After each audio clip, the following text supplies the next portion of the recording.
So here you are watching coblation adenoidectomy in a 3.5-year-old child. Now I have bent the wand by around 35 degrees using a 0-degree endoscope, and I'll be starting from the superior pole, going through the nose from the right nostril. I'm starting from the superior pole of the adenoid, and first we'll go for the superior boundary. Superior boundary is the periosteum below the sphenoid bone, which you can see already here. So our aim is to remove the lymphoid tissue completely, but not open up the periosteum.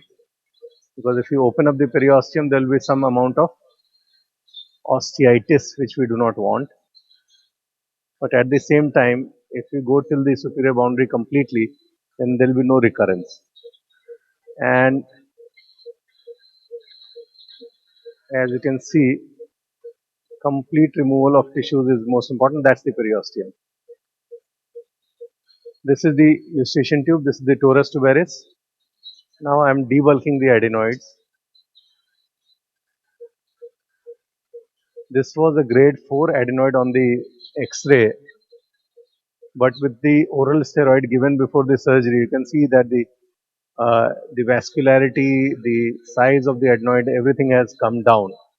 So just as we treat polyps before surgery with oral steroid, it's a good idea to treat the adenoids with oral steroids before surgery, so that the vascularity, the volume of the adenoids will go down, and the surgery will be that much more bloodless and fast. Fast surgery means less anesthesia time for the child and faster, healing, faster out. All the outcomes will become better. And fast surgery does not mean that you become reckless. You have to only do the things correctly. That's the eustachian tube. That's the torus tuberis. Now we'll go for the posterior boundary, which is the buccopharyngeal fascia. So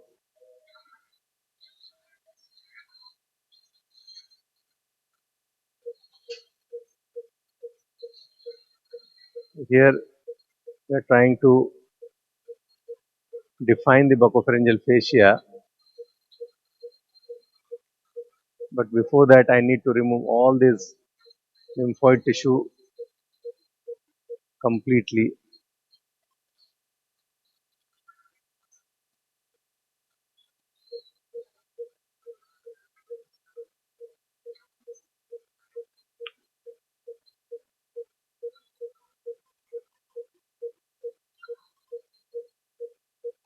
That's the inferior boundary actually.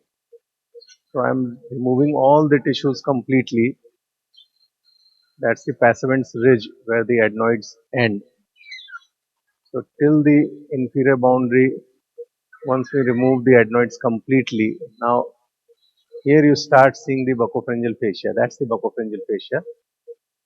So there is absolutely no need to open the buccopharyngeal fascia. We only need to define it and clean all the lymphoid tissues above it. Now, this is the lateral boundary torus tuberis in the anterior part. There is almost no adenoid on the tubal torus tuberis, so there are no tubal tonsils. I'm only coagulating whatever little is there. I'm coagulating. So this is the lateral boundary anteriorly, and that's the fossa of Rosenmuller, which is the lateral boundary in the posterior part. Now these are the adenoids on the left hand side. There is a spur on the left side of the nose, so obviously it will be difficult to go in from the left side. So whatever is visible easily, I am trying to finish off from the right side itself.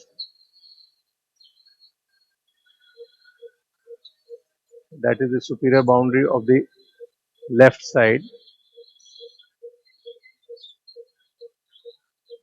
Now debulking the adenoids.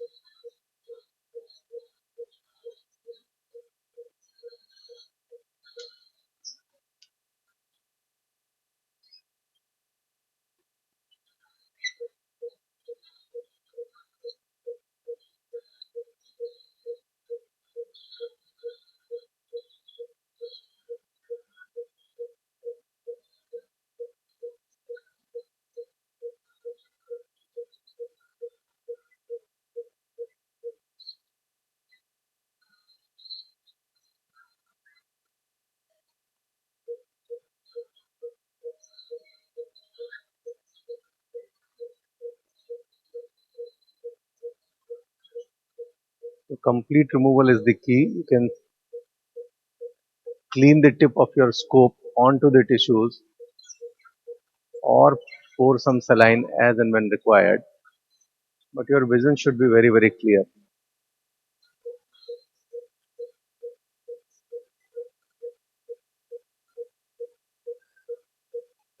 Now, this is the buccopharyngeal fascia. Here, the adenoid seems to be going pretty deep inside.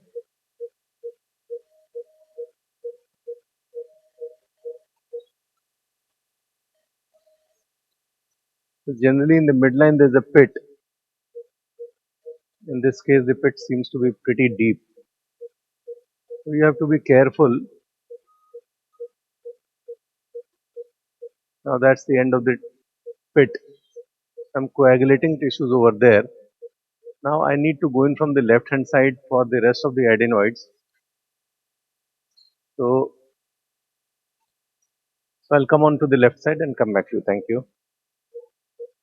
Want